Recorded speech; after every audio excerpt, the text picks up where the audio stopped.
وہ نمازیں جن میں امام آہستہ آواز سے قرات کرتا ہے، جیسا کہ ظہر اور عصر کی 4 رکعتیں، نماز عشاء کی آخری 2 رکعتیں اور نماز مغرب کی تیسری رکعت، اس میں امام نے آہستہ آواز سے قرات کرنا ہوتی ہے۔ اگر امام نے بھول کر ایک آیت کو اونچی آواز سے تلاوت کر دیا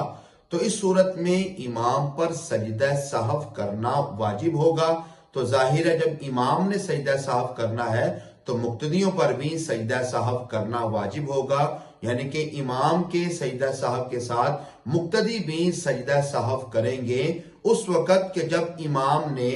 آہستہ قرات کرنی تھی مگر بلند آواز سے کم از کم ایک آیت کو تلاوت کر دیا۔ اگر ایک آیت سے کم تلاوت کی تھی تو اس صورت میں سجدہ سہو واجب نہیں ہوگا۔